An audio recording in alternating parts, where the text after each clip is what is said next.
There we go. All right. Okay, so I think we're on. Welcome back, everybody. Lesson number 4. Yay! So we've been doing landscapes, as you know, and last week we looked at using charcoals to do a subtractive and additive drawing. So looking at the negative and positive shapes and taking those out of a charcoal ground, so from a mid-tone charcoal ground, so that we could then pick out the details of a landscape. Last week I did one with a bridge and some houses and things on it, and one of the key things with that was to build up those layers of charcoal, and also obviously to reduce the areas down where there were highlights in order to bring out the 3D form, and then later to start building in all of the details and stuff as well. All right, so today what we're going to be doing is we're going to look at something slightly different. It does end up that we use some of the techniques that we've used previously, in that we're going to be adding and subtracting and things, the tones and shadows, but we're going to create a kind of a distressed background in order to work on top of that. So if you think back to the charcoal where we added a background and we worked onto that, this time we're going to create a distressed background that then we can work on top of as well. So the artist that I took a bit of inspiration from, and a few other artists as well, is Ian Murphy. So Ian Murphy is really famous for doing particularly for his architectural pictures of Venice. So he did all these very close-up pictures of staircases and things like that. But he did do a couple of, I have seen a couple of his landscapes as well. So I've taken a little bit of inspiration from that. I've also, I've got some little clips of to show you how he does it. But he shows you one way of doing it, but it's actually quite flexible. You can do lots of things, and indeed he works in lots of different ways with this kind of distressed technique. So it will begin with applying PVA to the base, and then adding tissue paper on top, and then inks, and then other things like that as well, and a bit of sandpaper as well. So if you don't have all of those things, don't worry, but if you've got at least some basic materials like some newsprint and things like that, and a bit of glue, you should be okay, because basically it's about creating a background that you then work on top of. So we'll talk a bit more about it in a few minutes, but let's have a look on the wall and you can see what we're doing. All right, so I've gone for some more rugged kind of landscapes today, one of which I've already started to sort of just play around with a little bit is this landscape just here. So the idea here is, and indeed I started this project off by saying that we would look at like rugged landscapes, or big sweeping landscapes at least. So up there in the corner is the one we did last week, which is a bit more intimate, and here we've got these very large like mountainous landscapes. This is the one that I've been looking at, and I've called it a high I gave it a name. It's called it a high walk, because there's a person actually walking on there as well. It's a really nice image because we've got different tonal values, very simple tonal values from a distance, and we get closer and we've got this nice rocky path in the foreground, and then there's somebody couldn't find their way to the pub, or back from the pub I guess, and then as we go back we've got these really really bright high key areas as well.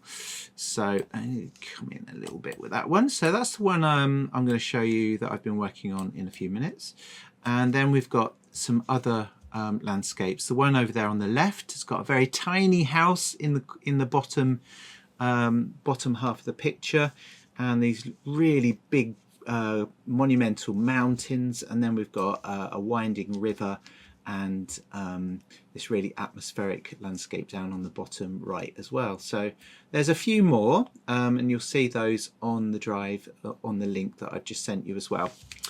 Okay, so let's just turn that off for a minute.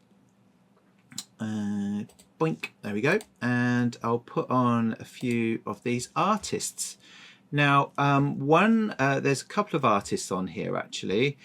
Let me just open it up. There we go. Right, so the first one, I think I talked a bit about the first one last week, and this is what has inspired me to do what we're going to do today. So this is Ian Murphy, and he's very well known for creating these distressed backgrounds. You can see all these beautiful textures towards the back. And you can also get a sense of layering and space and distance within this landscape. So we've got, as I've explained before, with atmospheric perspective, you have the kind of the blurry background, if you like, or the misty and murky background, and the sharper foreground representing the space and the distance within that landscape. And we'll have a look at more at his work in a few minutes. And then there's this one over here. I tried to find out who this is, and I think it's an artist called David Walshaw, and this is, I find this really, I think this is a really beautiful landscape, this one, of this waterfall. Not so much a sweeping landscape, I guess, but it does have a lot of drama in it. And when I did a search, it said it was in Yorkshire somewhere, but somebody might know where it is. But it's got all of this text from a famous poet in there as well. So that's all the text has been pasted in and has become part of the landscape. And you can see it's got very high key or high contrast stuff going on. So we've got the bright sky, the wonderful waterfall that draws your attention, and then these really deep shadows underneath the waterfall as well. So again, a really inspiring piece. You can definitely see those layers of different materials underneath that have been worked back over. And there's one more here, which is by a third artist, I believe. And this one is by an artist called Robert Dutton. And I like this for the high contrast again, but also the mark making that's on here. That really expresses something about the landscape. You can really see the layered marks that have gone into this. Some marks overlapping each other, and you've got really bright areas that help the shape of the rocks to show up. And then look, we've got this lovely softness towards the back as well. So again, a really atmospheric landscape. So they're all black and white again, but eventually, or next week or the week after, we're going to start working in with colour. We will be away the week after the next week, so we've got a few weeks before we get to that stage. All right, okay. So I'm going to show you a few bits and pieces that I've been doing in order to get you started on creating your backgrounds, and I'll show you how I've worked into one of the backgrounds as well. Okay, here we go. Right, here we are then. So we've got a pretty good view of my desk space. So on here we have got two different backgrounds on here, which I've created using some tissue paper, which is this sort of stuff here. So it's really thin tissue paper. This one is with newsprint, and I think I mentioned bringing some white paint as well. So the paint that I've got, you can use any white paint really, but I've also brought along some gesso paint as well. I've got the lid off, so I'm not going to turn that over just yet. So gesso paint is a bit different because it's kind of chalky. It's got chalk in it. It's like an acrylic or a gouache paint with some chalk in it. So what it basically does, it gives it a bit more substance, and when you apply it quite thickly and scratch into it or whatever, you can get some really lovely textures with it. Also, when you add other materials on top, rather than repel watery materials like acrylic might do, the chalk actually soaks that material or soaks the paint or whatever you're using into the chalk. So this area at the bottom here is some of the gesso on top of the background. So I'll just get in a bit closer so we can see. Oh, there we go. So let's just get rid of that picture a minute. So here we've got, this is gesso with some ink on the top. This is tissue paper that I flattened on the surface after putting PVA down, and then I've applied ink to it, and then I've sanded it all away. So we're creating this kind of mid-tone background here. Now newsprint and white paint are really good to put together because you might find, and I suggest if you're doing this, you use newsprint with the words on it, because sometimes the pictures can be a little bit too bold and a bit too distracting. So if I put that down there, you can just about see the difference between here and here. If I add white paint or gesso on the top, it dulls down those bold letters and enables you to sort of work into it a little bit more. Although it's not entirely necessary to do that either. You can experiment with lots of different ways of doing this. And then over on this side, this is one I did earlier today. So this one is a mixture of newsprint and tissue paper together. So I've put the newsprint down first of all, then I've put the tissue on top, then I put ink on the top of that. And this one over here is literally just tissue paper with glue, which I can then apply ink onto as well. All right, now I'm just gonna show you a background that I've already created as well. So you can see just how, I mean, I think these are kind of really earthy, and it breaks that thing about, you know, oh my gosh, white paper, what am I going to do with this? And you kind of maybe feel a bit precious about the white paper and all that sort of thing. So this takes that away by, you're kind of wrecking it, you're destroying the surface to make this kind of very gritty ground that you can work on top of. So this one was newsprint, tissue paper, sorry, newsprint, glue, tissue paper and ink, and then I sanded it away. Okay, and this is really cool as well. So on here, and you'll remember last week we were using the pencils that are rubbers. So rather than, let's say, putting ink on, you could also put chalk on the surface and do exactly the same techniques that we worked on last week. So if I'll just get in a bit closer again. Boink. Oh no, wrong way. There we go.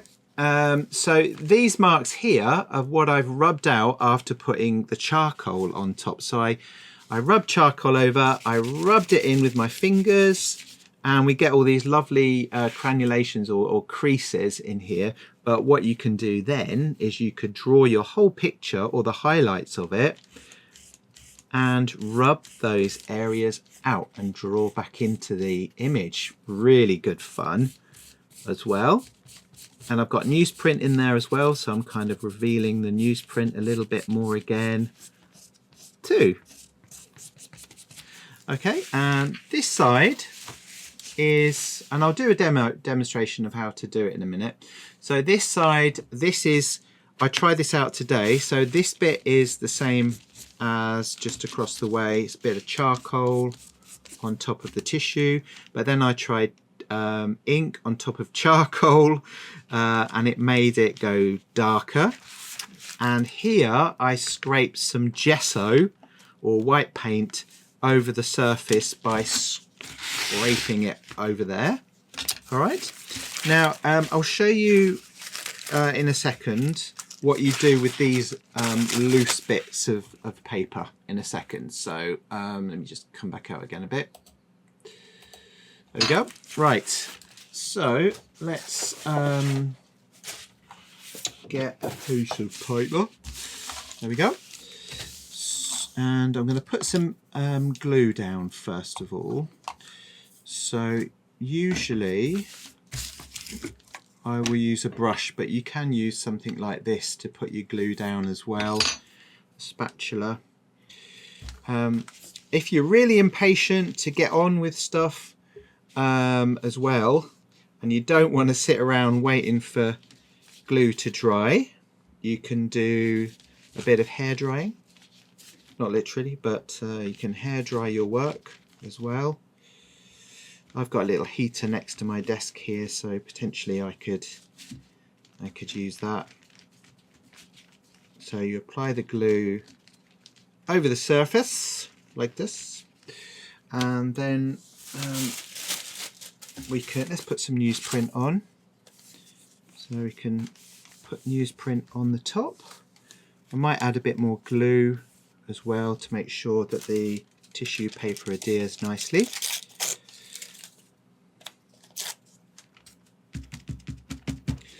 Right, I'm not going to do too much for this, I'll just do one more. Go on then. Twisted my arm. There we go. Right, and let's put a little bit more glue. So it's nice to have it evenly spread and make sure you cover the whole area. Although it doesn't matter because you might actually get rid of some of that. Anyway, right, there we go. And let's get some tissue. Air it. And now this is the fun bit. Screw it up like that.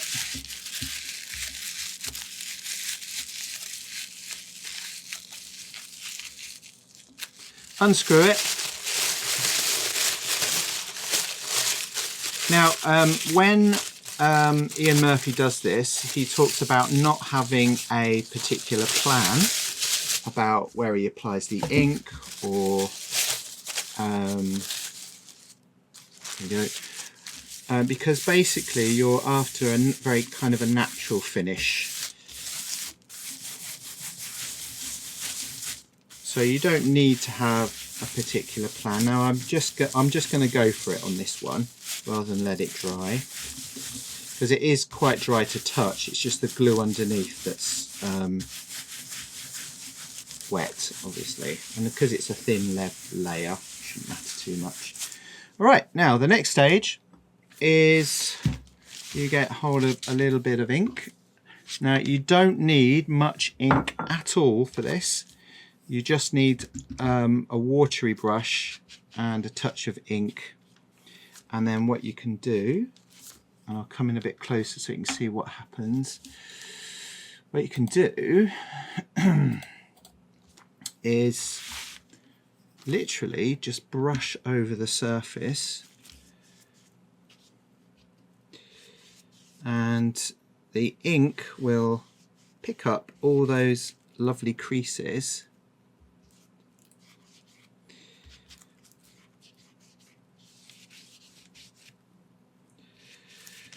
Now the other, you don't have to use just ink. If you haven't got ink and you want to use something like a bit of acrylic paint, you can use acrylics. But remember, don't let it get too dark. So almost like water stained with paint or ink is what you need. The other thing you can do is you can make it run a bit as well, which is really good fun. If I can get it to work. And it'll sort of meander down through all of the wrinkles and stuff. I'll just do a bit more brushing like that. All right, so we've created a kind of wrinkly surface that we can work into when it's dry. But of course I've done a few of these this week, so I'm going to get a different one in a second. Like that. So you can see the newsprint through it. You've got all these lovely wrinkles and stuff on there. And then what our artist, Mr. Murphy, does is he'll use the sandpaper next. So let's just get back out here again. bit far away that. Right, so I've got all the newsprint on here, look. Now, this is all I had. So I've got loads of these, so I thought I'm going to use these. So it's 180 grit sandpaper. And all of these bits that we see around here, we sand those away and the surface. So, and what you'll get is where you stopped applying the glue, you'll get these beautiful edges. And you won't have all these horrible bits of paper in the way. Like that. All gone. And then, don't forget, sand the surface as well. Sand the surface. Sand the surface. It must be quite loud. And you'll see that some bits of the paper come off completely. So it depends how much glue you've applied to it.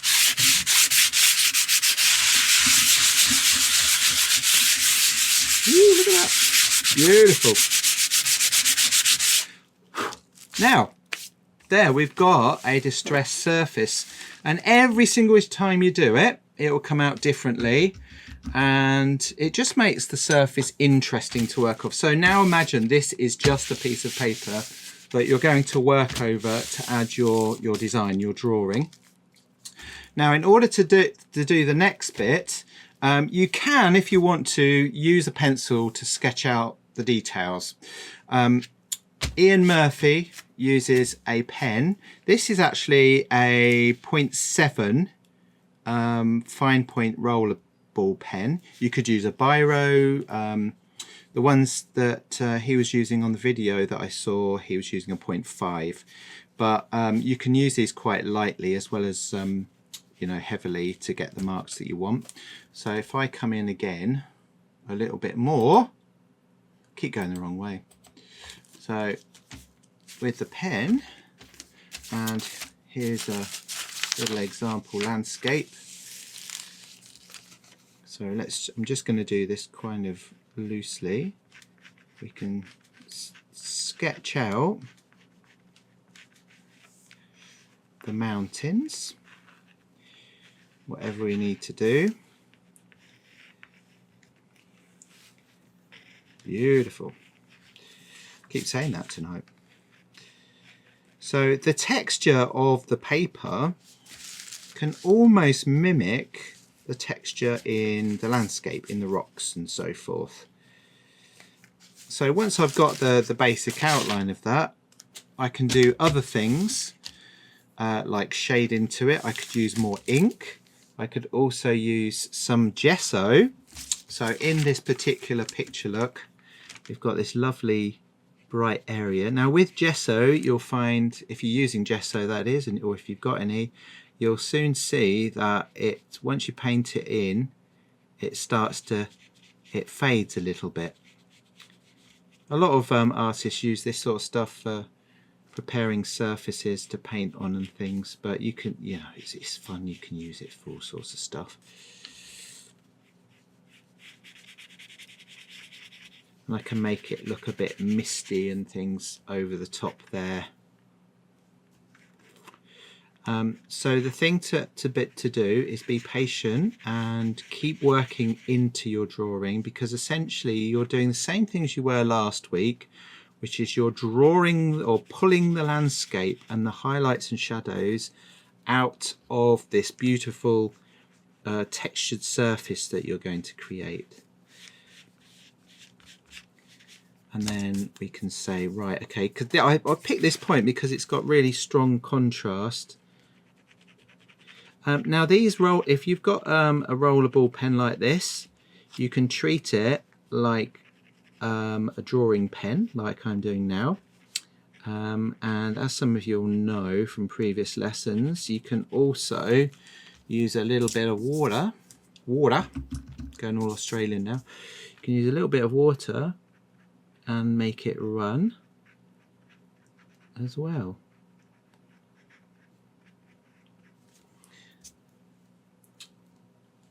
Put some more ink on there. And then of course you can get a bit more white paint, work into that as well. There we go. So we started to draw out that landscape from here. The other thing you can do, of course, if I can find it, I've got it in here somewhere, is we could do something like, oh, let's just try a little bit of charcoal in here. So put some charcoal down here. You'll find the charcoal picks up some of the bits that we were making earlier. This one's come out quite smooth actually. And then we can get a blending stick, blend it out. And then, I don't know if it'll work, but let's try. Yep, you can take details out again if you put charcoal on this surface. So essentially what we've got here is a mixed media landscape in black and white.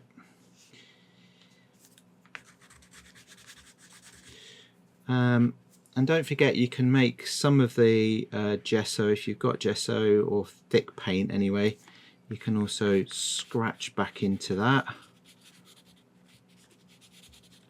And it's about being a little bit kind of playful with what you're doing at the same time, and seeing what happens and exploring those techniques and so forth as well.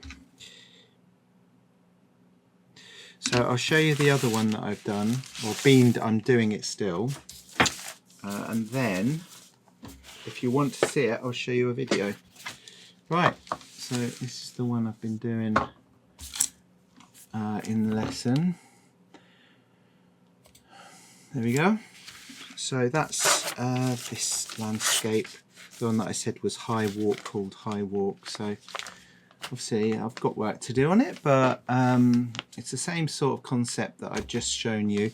You can, like I said, you can use acrylic. This area where there's a bit of colour, I've used ultramarine and burnt umber, which is exactly what our artist Ian Murphy uses. Okay, so this evening that's what we're doing. We're experimenting and using the mixed media. It is really good fun to work over a surface that you've already created, and to work with what you've been given. In a sense, you know, you've created the background, but also it is kind of random, so it forces you to let go of the white paper in a sense, and start diving in to being a bit more uncontrolled and experimental, and then gradually, as you progress through the image, through creation of an image, you can then kind of let go a little bit and start to loosen up and just enjoy the materials. So I spend a lot of the rest of this lesson just working on this piece, by building up the layers in the image, and expanding on what I've already been doing, I suppose. Really, that's the paper that I'm working on at the moment, Daylett and Rowney Aquafine 300 GSM watercolor paper. It's lovely. A few of the students mentioned that their paper curled up dramatically. Some students were using brown paper and things like that. You can tape it down, which is what Ian Murphy does in the video that I showed in this lesson. You can get a really good sense of how he works and things by visiting YouTube and just type in Ian Murphy, and you should find some videos on some of the techniques that he uses. But certainly what he does is he'll do this. So he creates his background, or he did in this case anyway, created the background and then start to draw in detail in pen the architecture that he does in that one. But that, you know, the other thing to do as well is is, as you saw a minute ago, you can use some white gesso or like I'm doing just there as well, another technique you could use is add some charcoal over the whole sheet of paper and then use an eraser to do the subtractive drawing, which is what we did in last week's lesson. So if you haven't seen that, go back and watch that as well, because that was a lot of fun too. So here I don't know why, but I decided that it would be nice to have some vertical lines going up the side here, so you can see I've used a pen to do that. Just earlier on I used some charcoal, because you can get a really nice sort of natural line with charcoal. So I put in some grass blades on there as well. Oh, this was one of the artworks that we looked at this evening, of course, as you know. We talked a bit about where it is. I've now forgotten, of course. I think it's Hard Force or something in Yorkshire. It looks so dramatic and so beautiful, doesn't it? And I think these are lines of poetry that have been inserted into the image, which is something I do in my own work actually, so that kind of links nicely to myself. But a lot of fun just looking at these, and you can see how the background has been faded as well. It's not quite as clear, which helps with the atmospheric perspective in the image too. And there we were just talking about the paper. So in order to draw more attention to the foreground, and I don't quite get to the end of this, I'm using more of the gesso in some of the foregrounds. And you can see how it picks out the grassy texture a little bit more. And I'm just playing around really with adding dabs and daubs of white into the image to enhance the atmosphere on the top of the light coming over the top of the mountain. And these are some rocks that were strewn about the path. So things that I need to do still on here are darken down the path, add a bit more texture into the grass and so forth. But the way that I work is I tend to hop around the whole image, just doing little bits that I fancy and feel like doing. So it's a very kind of free process, if you like. I don't strictly make myself do one bit and then the other. I like to move around the image. There's a bit of ink on there as well. Bit of charcoal in the sky, and then I think I use an eraser on there as well to add some more lines. So it's texture upon, there you go, I scribbled into the sky there. In the original image there is actually mountains behind this mountain, but I haven't put those in. And here I'm just using my pen, like I mentioned earlier, just to darken down the path. And as I mentioned, I don't quite get as far as I wanted to with the foreground here. You can see the bit I'm working on now is I'm a bit happier with the highlighting on there, but I need to do more in the foreground, I feel. And certainly doing smaller lines and details or marks at the back of the mountain there, and bigger, bolder ones in the foreground. And there I was just using some ink and charcoal to darken the deep shadows even further on the mountain. So good fun. I hope you enjoyed today, and I'll see you next week where we're carrying on with this.